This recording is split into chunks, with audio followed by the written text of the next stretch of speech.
Hi అండి, welcome to Shirisha kitchen Kurnool అండి. ఈరోజు అయితే నేను కమ్మటి ఒక రోటి పచ్చడి అయితే చేసి చూపించాలనుకుంటున్నాను మీకు. చూడండి, ఇది వంకాయ పచ్చడి అనమాట. చాలా బాగుంటుంది. రోట్లో వేసి బాగా మంచిగా నూరుకుందాము. ఇది చాలామందికి తెలిసి ఉంటుంది, చాలామంది కాల్చుకుంటారు, కానీ నేనేం కాలవనండి, నూనెలోనే మగ్గించుకుంటాను. చూడండి ఎలా చేస్తానో, చాలా చాలా కమ్మగా ఉంటుంది. వేడి వేడి అన్నంలోకి పచ్చడి వేసుకొని తింటే కడుపు నిండిపోద్ది. అట్లనే చూడండి, చూపిస్తాను. ఇదిగోండి, దీంట్లో ఒక 2 స్పూన్లు నూనె వేసుకున్నానండి. దీనిలోకి టమాటాలు, ఫస్ట్ నేను ఎప్పుడూ చెప్తాను, చట్నీలు చేసేటప్పుడు టమాటాలు మాత్రమే వేయాలి ఫస్ట్, అప్పుడే మంచిగా మగ్గిపోతుంది అనమాట. ఇది ఎంత అంటే మేము 2 రోజులకు ఒకసారి చేసుకుంటాం వంకాయ పచ్చడి. చాలా బాగుంటుంది. వంకాయ పప్పు, వంకాయ పచ్చడి ఎంత బాగుంటుంది అనుకున్నారో, చాలా చాలా బాగుంటుందండి. నేనైతే కానీ ఇవన్నీ ఇప్పుడు టమాటాల కాడికి వేసేసుకుందాము. అలాగే దీంట్లోనే పచ్చిమిరకాయలు కూడా వేసేసుకుందామండి. వేసుకొని కొంచెంసేపు మగ్గించుకుందాము. పచ్చిమిరకాయలండి మీకు ఎంత కారం తింటే అంత. ఇదిగోండి, ఇలా పెట్టేసుకున్నాం కదా, దీని మీద మూత పెట్టేసుకుందాం. కంపల్సరీ మూత పెట్టుకోవాలా, అప్పుడే మంచిగా మెత్తగా లోపల నుంచి మగ్గిపోతుంది అనమాట. కొంచెం మంట పెట్టుకొని, ఎక్కువ మంట లేకోకుండా మీడియంగా పెట్టుకొని మగ్గించుకోవాలి. మిగతావి కూడా వంకాయలు అవి అన్నీ కోసేసుకుందాము. రండి, ఒక గిన్నె తీసుకొని దానిలో కొంచెం ఉప్పు వేసుకుందామండి. ఎందుకంటే వంకాయలు కట్ చేస్తే చెరికెక్కుతాయి అన్నమాట, అంటే బ్లాక్ అయిపోతాయి, అలాగే చేదు వస్తాయి. అందుకని నేను ఈ గిన్నెలో ఉప్పు వేసుకున్నాను. కొంచెం ఒక 10 నిమిషాలు సగం మగ్గిన తర్వాత పోసుకుందాం. రండి చూసేద్దాం. చూడండి, ఇది మంచిగా మెత్తగా మగ్గిపోయింది. మనము ఇది పక్కకు తీసేసుకుందాం.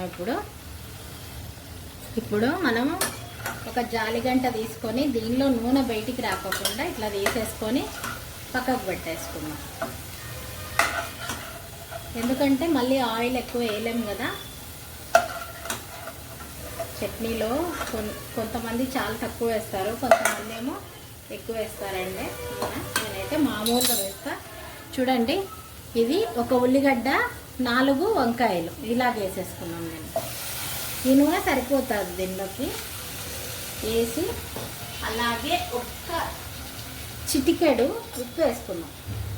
ఇదండి ఉప్పు, ఇదండి వేసి కలిపేసుకొని మూత పెట్టేసుకుందాం.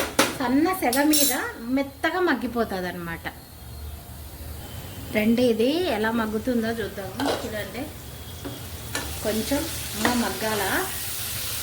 ఇదిగండి, కొంచెం అంటే లోపల నుంచి మగ్గితే బాగుంటుందండి. నేను దీనిలోకి కొంచెం సగం మగ్గింది కదా, ఇప్పుడు కొంచెం కొత్తిమీర వేసేసుకున్నాము. అలాగే కొంచెం చింతపండు, కొంచెం పులుపు ఎక్కువ తినే వాళ్ళైతే వేసుకోవచ్చు కొంచెము. కాకపోతే నేను దీనిలో వేసింది మాత్రం నాటు టమాటాలు అండి. పుల్లగా ఉంది, రసం చేసి చూసాను, అందుకని పుల్లగా ఉందనమాట.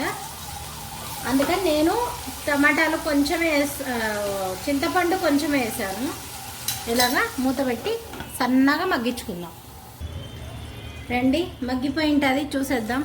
చూడండి, మంచిగా లోపల నుంచి మగ్గిందనమాట. చూడండి, దూరగా కాలినట్లుగానే ఉంది. ఇప్పుడు ఇది బంద్ చేసుకున్నాం మనం. అయిపోయింది ఇది. ఇప్పుడు మంచిగా ఒక్కొక్కటి వేసుకొని రోట్లో మంచిగా నూరుకుందాం. చూడండి, కొంచెం జీలకర్ర వేసుకుందాం దీనిలోకి. ఫస్ట్ జీలకర్ర అయితే కొంచెం వండుకుందాము. ఎందుకంటే ఇది అన్నీ వేస్తే కన్నా మెదగదండి, జీలకర్ర ఉంటుంది. మనం వేయించుకోలేదు కదా, పచ్చిది. ఇప్పుడు మనం పచ్చిమిరపకాయలు, టమాటాలు వేసేసుకొని నూరేసుకుందాం. ఇదిగోండి, టమాటాలు, పచ్చిమిరపకాయలు మగ్గించుకున్నాం కదా ఫస్ట్లో, అది వేసేసుకున్నాం. చాలా చాలా బాగుంటుందండి పచ్చడి. దీనిలో కొంచెం అట్లాగే ఉప్పు వేసేసుకుందామండి. ఉప్పు వేసుకొని దీన్ని మెత్తగా దంచేసుకుందాం. జాగ్రత్త అండి, కంట్లో పడుతుంది, పచ్చిమిరపకాయలు చిట్లుతాయి అన్నమాట.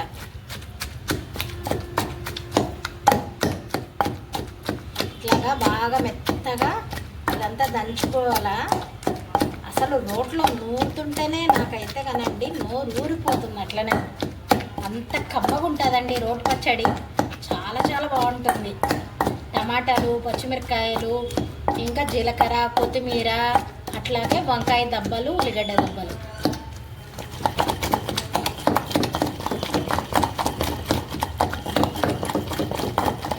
మెత్తగా దంచిన ఇది. ఇప్పుడు ఇవి వేసేసుకుందాం. చింతపండు, ఉల్లిగడ్డ, వంకాయలు, కొత్తిమీర. ఇప్పుడు మంచిగా దీన్ని దంచుకుందాం. ఎట్లుంటుందంటే అండి, అబ్బా సూపర్గా ఉంటుందండి పచ్చడి మాత్రం, చాలా బాగుంటుంది. చూడండి, ఈరోజు అయితే నేను మా ఇంట్లో వంకాయ పచ్చడి, అలాగే పచ్చిమిరపకాయల పప్పు.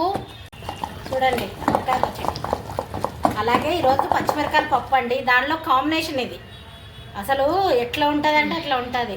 చూద్దాం, ఉప్పు చూద్దాం.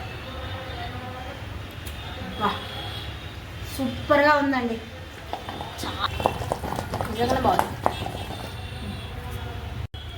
ఎత్తేసుకుందాం, అయిపోయిందండి. చూడు, ఉల్లిగడ్డలు, వంకాయలు, అలాగే చూడండి దబ్బలు దబ్బలు. మనం మిక్సీలో వేసుకుంటే అంత మెత్తగా అయిపోతుందండి, అంటే దాని టేస్ట్ రాదనమాట. బాగుంటుంది కానీ మిక్సీలో కూడా, కాకపోతే ఇట్లాగా దబ్బలు ఉంటే మనకి ఇది మాకు మొదటి నుంచి అలవాటు అయిపోయిందండి ఇట్లాగా నూరుకొని తినేది. మా అత్త, మా మామ ఇట్లా రోట్లోనే చేస్తే తింటారు, వాళ్ళు మిక్సీలో వేస్తే తినవరు. అదే అలవాటు అయింది నాకు. చూడండి ఎంత కమ్మగా ఉందో అసలు, ఎంత చూడండి, చూడడానికి ఎంత బాగుందో అసలు పచ్చడి. చూడండి వేడివేడిగా అన్నము, ఇదండి వంకాయ అలాగే ఉన్నాయి, చట్నీ చాలా చాలా బాగుంటుందండి, సూపర్గా ఉంటుంది.